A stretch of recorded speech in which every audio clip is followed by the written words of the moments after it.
मैं आपको बता दूँ कि अ, हम क्यों जुड़े? ये भी बहुत ज़रूरी है कि जो हम पक्ष से किसी जुड़े नहीं हैं, हम संगठनों से जुड़े हुए हैं। हम एक आम आज मैं 40 साल जन आंदोलनों में काम कर रही हूँ। फिर पर्यावरणवादी आंदोलन हो, स्त्रियों का हो, दलित बहुजनों का हो, तो इन सारे विकास के जो विनाशकारी विकास है उसके खिलाफ के आंदोलनों की तो मैं प्रमुख भी रह चुकी हूँ। तो फिर हम क्यों जुड़े? तो हमारे यहाँ एक मीटिंग हुई थी सारे लोगों की और कांग्रेस के महाराष्ट्र के कांग्रेस के पदाधिकारियों के साथ।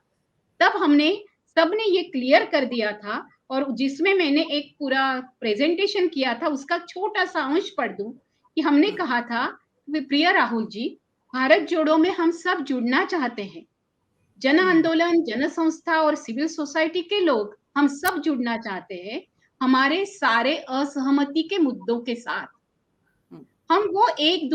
तरफ रखते हैं और फिर भी जुड़ना चाहते हैं। एक राजनीतिक पार्टी के रूप में आर्थिक नीति, आपकी योजनाएँ, कार्यक्रम, विकास नीति, कांग्रेस के साथ हमारे विरोध के काफ़ी मुद्दे हैं और हमारे ज़मीनी संघर्ष शुरू भी रहेंगे। लेकिन इसके बावजूद भी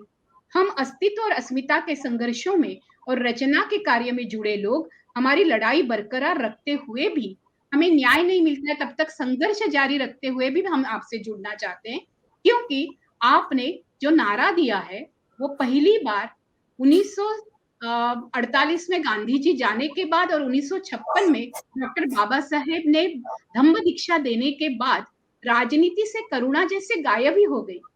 और ये कंपैशन जो है, ये करुणा जो है, ये प्यार जो है, वो पहली बार राहुल गांधी के भारत जोड़ो यात्रा में स्वतंत्रता के बाद हमें दिखाई देता है कि यात्रा का मुख्य मुद्दा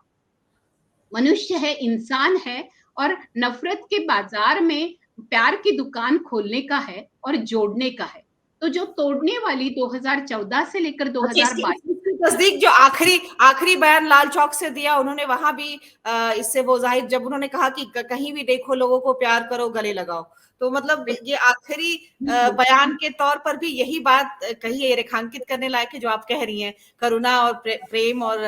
कंपैशन हाँ, राजनीति में जिस राजनीति में तत्व की, लाना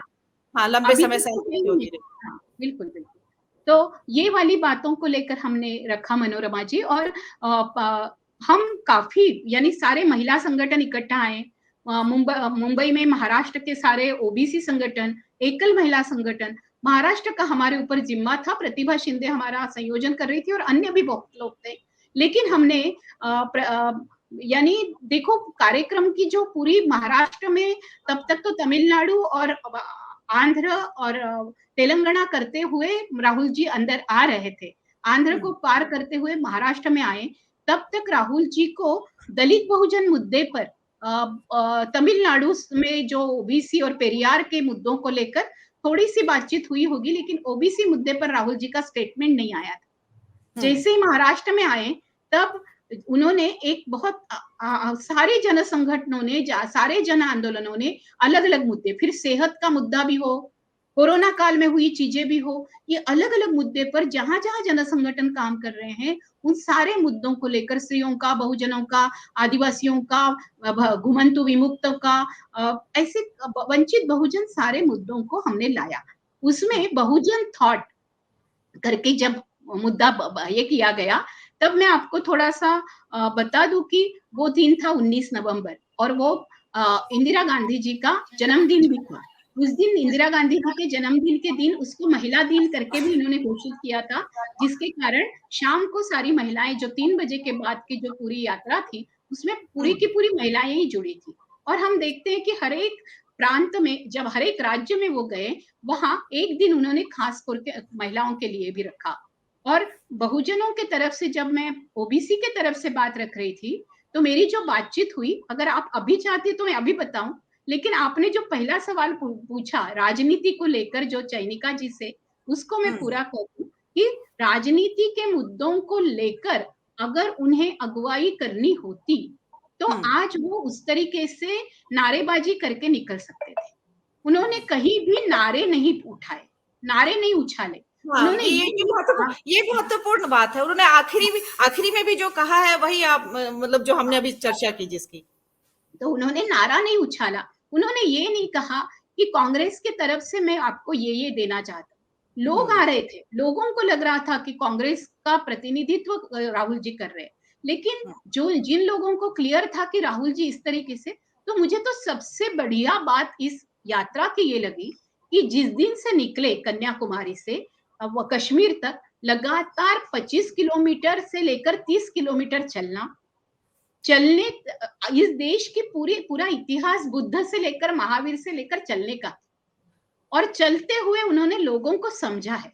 तो ये जो वो बार-बार शब्द कह रहे थे तपस्या, तो शायद लोगों को वो हिंदुत्ववाद से जोड़ते होंगे, लेकिन किसी भी हम देखते हैं जिन्होंने खोज की है और अपने ज्ञान के प्राप्ति के लिए जो भी निकले हैं, तो ये ज्ञान होना कि मेरे भारत के लोग कैसे हैं।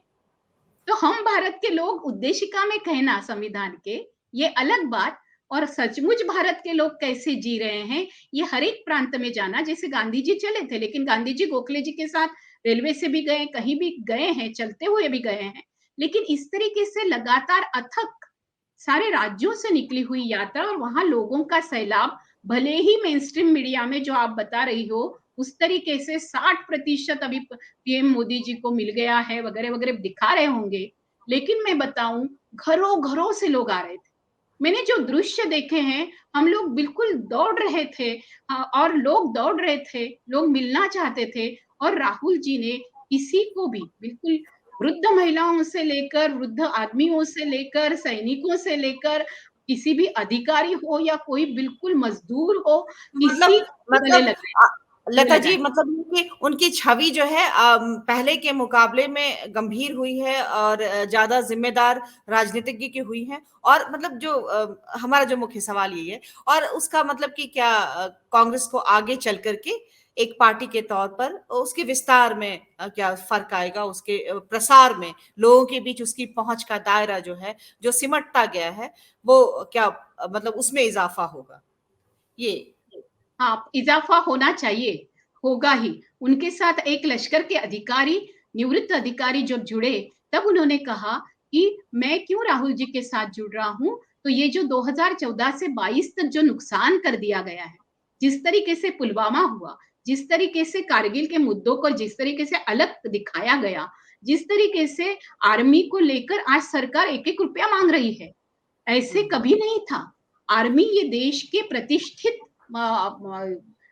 एक पूरा विभाग है, और उस प्रतिष्ठित विभाग को भी इन्होंने मजाक बना के रखा है। और यहाँ किस तरीके से जो शस्त्र आ रहे हैं, जो शस्त्रों के बारे में किया गया, यानी जो हेराफेरी की गई है, उसके बारे में सरकार ने स्टैंड लेना चाहिए। जो कि वो कह रहे थे कि राहुल जी के साथ जब वो बात कर रहे थे, मैं राहुल जी के मैं पक्ष में नहीं हूँ, विपक्ष में नहीं हूँ कांग्रेस के, मैं एक तटस्थ नागरिक की हैसियत से या जन आंदोलनों की तरफ से एक प्रतिनिधि के नाते जब देखती हूँ, तो दो नेताओं का ये फर्क मुझे लगता है आश्वस्त करने वाला है। जो आपने मुझे सवाल पूछा कि अगर राजनीति में इस तरीके की कंपैशन और एम्पैथी वाली बात आने लगेगी, तो मुझे लगता है कि संविधान का अमल होना शुरू हो जाएगा। जो संविधान का अमल यूएपीए, पोटा जैसे कानूनों को इर्द-गिर्द करते हुए लोगों की आवाज दबाई गई थी, वो आवाजें शायद ये नफरत की बाजार से उठकर कबीरा खड़ा बाजार में प्यार के लिए, जैसे